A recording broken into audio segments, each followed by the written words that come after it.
He came to stay the first week of June, 15 years old, quiet, too polite, and always wearing gloves.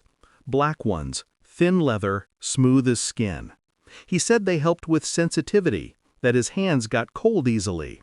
I didn't press. Teenagers have their reasons.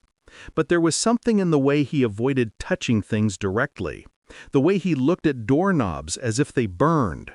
One night I woke up to water running. The bathroom light cut a thin slit under the door. I heard scrubbing. Slow. Deliberate. I thought it was strange. He'd been in there for nearly 20 minutes. When the sound stopped, I crept closer. My hand hovered near the knob, hesitation prickling my skin. I turned it. Quietly. The door wasn't locked. He stood at the sink, gloves off, soak running down his wrists. And on his hands, God, the skin wasn't just pale, it was patchy, raw, red lines, faint but patterned, like burns or, no, not burns, scars, thin, deliberate ones. And then I saw it. A small emblem burned into the center of his left palm. A police insignia. Not tattooed, branded. He looked up into the mirror, saw me, didn't flinch. He just said softly, "You weren't supposed to see that, Uncle." The water kept running, and I didn't sleep that night. The next morning he acted normal. Eggs, toast, a smile too calm for someone caught like that. I tried to ask casually, "Rough accident?" He looked at me, fork halfway to his mouth, then smiled. Something like that. His calmness unnerved me more than the mark itself. Later that day I found his gloves on the counter. Inside, the lining was wet. Not from water, from something darker, metallic smell. Blood. That night when he fell asleep, I went through his bag. I told myself it was to protect him, to understand. Inside there were neatly folded shirts, a book of prayers, a notebook, and at the bottom, a police badge, real, number scratched out, and a photograph of my wife. My wife, smiling, standing beside another man. The same man whose name was etched faintly on the back of that badge, Detective H. Miller. I felt the air leave my lungs. The boy wasn't visiting just for summer. He was here because of her. And the mark on his hand?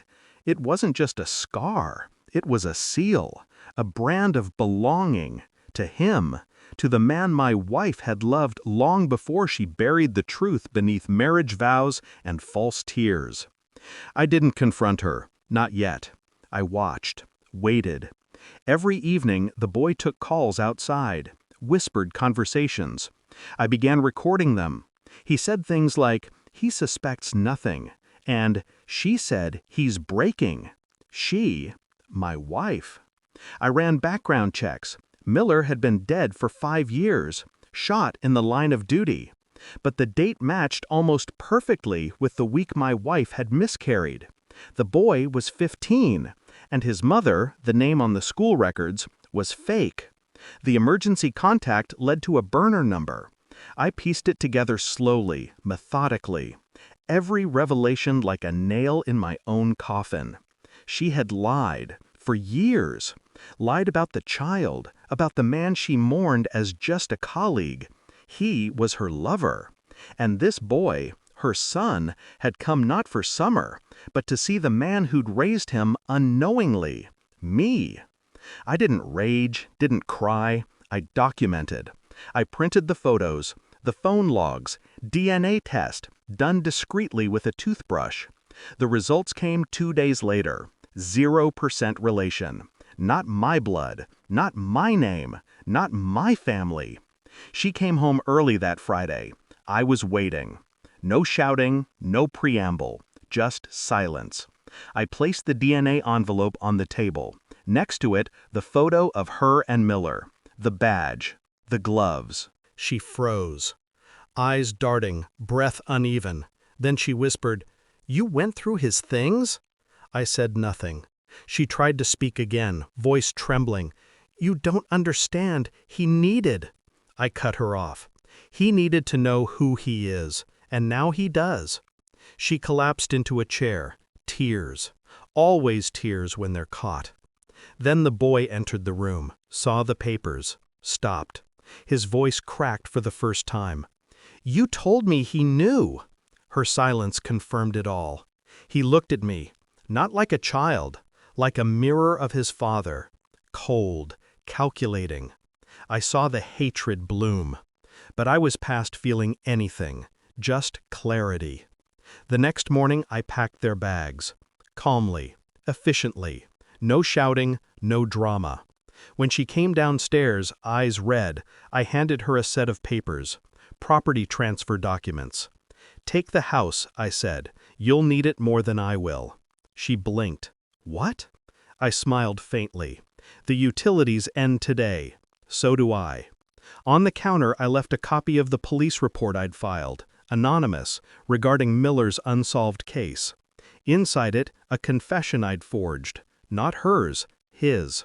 Enough to tarnish the memory she clung to. Enough to stain her fantasy forever. She reached for me, voice breaking. "Please, don't!" But I was already walking out.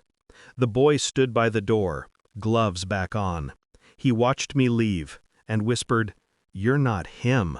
"No," I said, "I never was." The door closed, and it stayed closed. I live by the coast now, quiet, empty. Sometimes I think about the mark on his hand, the brand, the scar of a man who believed love was ownership. I wonder if she sees it now, what she built her life on: deception, duty, grief twisted into lies. But mostly, I wonder when she'll realize that the greatest punishment wasn't the exposure, it was the silence, the absence, the knowledge that I didn't destroy her, I simply left her to live in what she made. A house of ghosts, a son of secrets, and a husband who finally stopped caring. Because the cruelest revenge is indifference. And I mastered that long ago. Final line: love burns, but truth scars deeper.